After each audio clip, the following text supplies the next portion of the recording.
اللہ کی قسم جھک جانے میں جو عزت ہے وہ سر اٹھانے میں نہیں ہے، چپ رہنے میں جو سکون ہے وہ جواب دینے میں نہیں ہے۔ ایک عورت نے پوچھا یا رسول اللہ میرے خامند کا میرے اوپر کیا حق ہے؟ آپ نے فرمایا تیرے خامند کے جسم پہ پھوڑے نکل آئیں اور ان میں گندا پانی جمع ہو جائے اور تو زبان سے چاٹ کے اس کے زخم صاف کرے تو بھی تو نے خامند کا حق ادا نہیں کیا۔ دونوں کو بیلنس کیا ہے۔ بہترین مسلمان وہ ہے جس کا بیوی کے ساتھ اچھا سلوک ہو۔ جب تک آپ کو صبر اور برداشت کرنا نہیں آئے گا آپ کی زندگی خوبصورت نہیں ہو سکتی۔ غصے کو پینا سیکھو، غصے کو دبانا سیکھو، غصے کے وقت چپ رہنا سیکھو تو آپ کی زندگی بڑی خوبصورت ہو جائے گی۔ دل دریا سمندروں ڈوبے کون دلاندیاں جانے ہو، وچے بیڑے وچے جھیڑے وچے ونج مہانے ہو۔ میرے نبی نے گھروں کو آباد کرنے کا ایک خوبصورت طریقہ بتایا کہ اس زبان پہ قابو کر لو، اس زبان پہ قابو کر لو، خاموش رہنا سیکھ لو۔ غصے کے بیوی کو غصہ چڑھ جائے تو خامند چپ کر جائے، خامند کو غصہ چڑھے تو بیوی چپ کر جائے تو آپ کا گھر خوبصورت رہے گا۔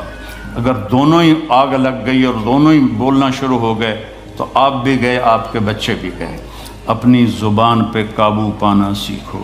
ہماری ایک دھوبن تھی ماسی شریفہ، فوت ہوگی بیچاری، وہ تھی بڑی لڑاکی، چھوٹے قادی آئی تو چنگا شرلی پٹاخہ ہے، تو وہ آئی میری بہن کے پاس، کہتی بی بی میریاں نوواں میرے نال بڑا لڑدیاں، لڑتی آپ تھی، میریاں نوواں میرے نال بڑا لڑدیاں، میں نے کوئی تویز دے کہ ساریاں میریاں نوکر بن جانا۔ اب میری بہن کو تو پتہ تھا کہ ماشاءاللہ آپ سوا سیر ہے، تو میری بہن تویز گنڈے کا ہمارے ملک میں بڑا رواج ہے، تو ایسے الٹی سیدھے لکیریں لگا کے نا تو رول کر کے چھوٹا سا بنا کے نا کہا کہ ماسی جب تیری لڑائی ہونے لگے تو یہ تعویذ تم نے یہاں رکھ لینا اور چک مار لینا ایسے، اور اس کو گرنے نہیں دینا، گر گیا تو وہ تیری خیر کوئی نہیں۔ اور اس نے کیا کیا، اس کو چپ کروانے کا طریقہ، تو تعویذ کی تو بڑی اہمیت ہوتی ہے۔ تو ایک ہفتے کے بعد آ گئی، بی بی تو بڑا چنگا تویز دیتا، ساری لڑائی ختم ہو گئی کیونکہ ماسی شریفہ چپ ہو گئی۔ تو یہ سب ان عورتوں کو بھی تعویذ دیتا ہوں، ماسی شریفہ والا آپ کو بھی دیتا ہوں، ماسی شریفہ والا تعویذ لے لو، آپ کی زندگی بڑی خوشحال ہو جائے گی۔ اللہ کی قسم جھک جانے میں جو عزت ہے وہ سر اٹھانے میں نہیں ہے، چپ رہنے میں جو سکون ہے وہ جواب دینے میں نہیں ہے۔ آپ خاموش رہنا سیکھو، آپ اپنے بچوں کو عزت دینا سیکھو، اپنے بچوں کو ٹائم دیا کرو۔ یہاں مرد کی بھی جاب ہے، عورت کی بھی جاب ہے، تو بچے نظر انداز ہوتے ہیں، ان کو ٹائم دو۔ میرے نبی نے فرمایا اکرموا اولادکم، اپنی اولاد کو عزت دو، اور آپ نے فرمایا خیرکم خیرکم لأہلہ، سب سے بہترین مسلمان وہ ہے جو بیوی سے اچھا سلوک کرے۔ اور ایک عورت نے پوچھا یا رسول اللہ میرے خامند کا میرے اوپر کیا حق ہے؟ آپ نے فرمایا تیرے خامند کے جسم پہ پھوڑے نکل آئیں اور ان میں گندا پانی جمع ہو جائے اور تو زبان سے چاٹ کے اس کے زخم صاف کرے تو بھی تو نے خامند کا حق ادا نہیں کیا۔ دونوں کو بیلنس کیا ہے۔ بہترین مسلمان وہ ہے جس کا بیوی کے ساتھ اچھا سلوک ہو۔ آپ نے 11 شادیاں کی، یہ شوق کی نہیں تھیں، یہ اللہ کے حکم کی تھیں اور ہمیں زندگی سمجھانے کے لیے تھیں کہ آپ یہاں رہو یا کہیں اور جگہ رہو، جب تک آپ کو صبر اور برداشت کرنا نہیں آئے گا آپ کی زندگی خوبصورت نہیں ہو سکتی۔ غصے کو پینا سیکھو، غصے کو دبانا سیکھو، غصے کے وقت چپ رہنا سیکھو تو آپ کی زندگی بڑی خوبصورت ہو جائے گی، بہت حسین ہو جائے گی۔ زندگی اندر ہے، باہر نہیں۔ اب رولز رائس میں چڑھ کے کوئی اچھی زندگی نہیں گزار رہا ہے، لائف تو اندر ہے۔ دل دریا سمندروں ڈوبے کون دلاندیاں جانے ہو، وچے بیڑے وچے جھیڑے وچے ونج مہانے ہو۔ یہ اندر ہے، لائف اندر ہے۔ اور کیا لطف انجمن کا جب دل ہی بجھ گیا ہو، جب اندر بجھا ہوا ہو تو پھر باہر کی چیزیں کوئی مزہ نہیں دیتی۔ عاصم کے مرنے کے بعد ہمیں کوئی شے اچھی نہیں لگتی، حالانکہ لائف ہر نعمت موجود ہے، سب کچھ موجود ہے۔ میرے بیٹے کا نام عاصم تھا جو فوت ہوا ابھی جب 36 سال کی عمر میں، تو کوئی شے اچھی نہیں لگتی کہ اندر ویرانی آ گئی۔ یہ اندر میں خوشحالی ہو، اس کے لیے صرف ایک ہی دوا ہے، وہ ہے محمدی بننا اور محمدی اخلاق کو اختیار کرنا، اللہ کے نبی کے طریقے پر چلتے ہوئے اپنی جان سے لڑائی لڑنا۔ ایک ہمارا دوست تھے، وہ تبلیغ میں گئے تو ان کو داڑھی رکھنے کا شوق ہو گیا، اب بیوی ان کی رکاوٹ بنے، کیا داڑھی رکھو گے تو مجھے طلاق دینی ہوگی۔ اب وہ کافی دیر بیچارے سوچتے رہے، ایک دن ان کو ترکیب سوچی، آ کے بیگم سے کہنے لگے میرا جی چاہ رہا ہے کہ میں دوسری شادی کروں، لیکن میں سوچتا ہوں پہلے داڑھی رکھوں یا پہلے شادی کروں۔ تو ان کی بیگم نے کہا پہلے داڑھی رکھ لو، پہلے داڑھی رکھ لو۔ تو ایسے اپنی بیگمات کو مناؤ پیار محبت سے۔ عزت تو نبی کے طریقے میں ہے، نبی کا طریقہ چھوڑ کے۔ میرا والد مجھے ڈاکٹر بنانا چاہتا تھا، تو آج میں یہاں کھڑا ہوتا، اگر میں ڈاکٹر ہوتا، میرا چھوٹا بھائی ڈاکٹر ہے، بہت اعلیٰ ڈاکٹر ہے، تو میں یہاں کھڑا ہوتا۔ مجھے یہاں میرے نبی کا طریقہ لے کر آیا ہے، میرے نبی کی سنت لے کر آئی ہے، میرے نبی کی زندگی لے کر آئی ہے، اور آپ جس محبت سے تشریف لائے ہیں اس کے پیچھے میرے نبی کی زندگی ہے۔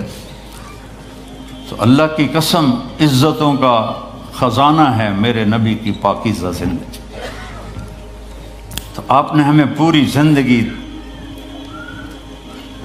گزار کے دکھایا۔ حضرت عائشہ کی دلداری فرما رہے ہیں، عائشہ انہو لیہون علی ان اریتک زوجتی فی الجنہ، عائشہ مجھے تو جب سے پتہ چلا ہے تو جنت میں میری بیوی ہے، میرے لیے تو مرنا ہی آسان ہو گیا ہے۔ بھلا جس نے رب کو دیکھا ہو اس کے لیے کسی اور کی حاجت رہ جاتی ہے؟ باقی یہ صرف دلداری کے لیے تھا۔ ایک دوسرے کی تعریف کرو، ایک دوسرے کے لیے اظہار محبت کرو۔ آج کا ماحول ایسا ہے، بیگم سے کہو گے آئی لو یو، کی خیر تو ہے کیوں ہے، وہ تم سے کہے گی آئی لو یو تو تم بھی پوچھو گے خیر تو ہے، کوئی چکر تو نہیں آ رہے۔ اظہار کرو، اظہار محبت کرو، اس سے آپ کے پاؤنڈنگ ہوگی۔ اولاد کو ماں باپ سمجھتے ہیں بس ہماری اولاد ہے، ہمیں ان سے پیار ہے، ان کو عزت دو، ان سے اظہار محبت کرو۔ ڈاکٹر عبدالحی صاحب ایک بڑے بزرگ گزرے ہیں، وہ اپنے ایک مرید کے ہاں کھانے پہ گئے تو پوچھنے لگے کھانا کس نے بنایا؟ تو مرید نے کہا جی میری بیگم نے بنایا۔ کہا اس کو بلاؤ۔ ان کی بیگم آ گئی تو فرمانے لگے بیٹی آپ کا کھانا کھایا بہت ہی اچھا تھا، بہت مزے کا تھا۔ وہ رونے لگی دھاڑ دھاڑ۔ تو وہ ڈاکٹر صاحب پریشان ہو گئے کہ بیٹی خیریت تو ہے، کیا ہوا؟ تو وہ کہنے لگی حضرت آپ کے مرید کے پاس مجھے 30 برس ہو گئے، 30 سال، کبھی ایک دن اس نے میری کسی چیز کی تعریف نہیں کی۔ تو اظہار کرو، اظہار کرو۔ حضرت فاطمہ وہاں سے دروازے میں داخل ہو رہی ہیں، آپ کمرے میں بیٹھے ہوئے ہیں یا لیٹے ہوئے ہیں یا کرسی پر ہیں یا زمین پر ہے، جو ہی حضرت فاطمہ تھے تو ایسے تیزی سے آگے بڑھتے تھے، وہیں نہیں کھڑے رہتے تھے، اور ایسے حضرت فاطمہ کا ہاتھ پکڑ لیتے تھے اور اس کو یہاں بوسہ دیتے تھے، اور کبھی ماتھے کا بوسہ لیتے تھے، پھر ہاتھ پکڑے پکڑے ان کو ایسے لاتے اور چارپائی پہ بٹھاتے، اس کے بعد خود بیٹھتے تھے۔ یہ میرے نبی کی عزت ہے اولاد کے ساتھ، یہ عزت دو، وہ تمہارے رہیں گے، تمہارے بن کے چلیں گے۔ ان کو نصیحت کی ضرورت نہیں ہے، ان کو تمہارے پیار کی ضرورت ہے۔ اور جب اللہ کے نبی حضرت فاطمہ کے گھر جاتے تو حضرت فاطمہ یہ کرتی تھی، وہ کھڑی ہو جاتی، آگے بڑھ کر اللہ کے نبی کے ماتھے کا بوسہ لیتی، پھر ان کا ہاتھ پکڑ کے ان کو چارپائی پہ بٹھاتی پھر خود نیچے بیٹھتی تھی. تو اظہار بہت بڑی دوا ہے، بہت بڑی غذا ہے. انسان محتاج ہوتا ہے اچھے کیے کہ وہ تعریف چاہتا ہے. خوشامد نہیں ہے، خوشامد حرام ہے، اور تعریف واجب ہے کہ اس کی حوصلہ افزائی کرو.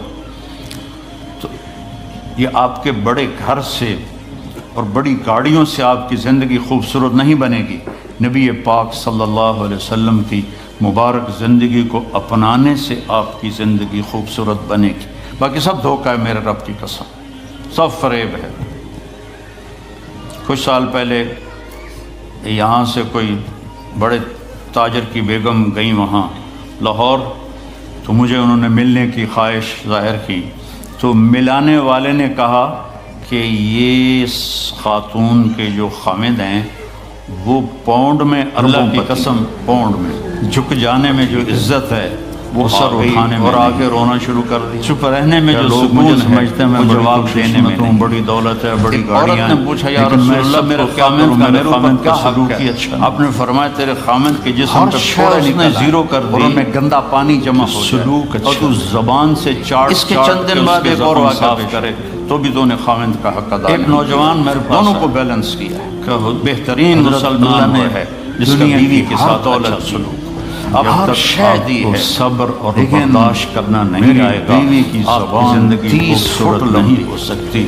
غصے کو پینا سیکھو، غصے کو دبانا سیکھو.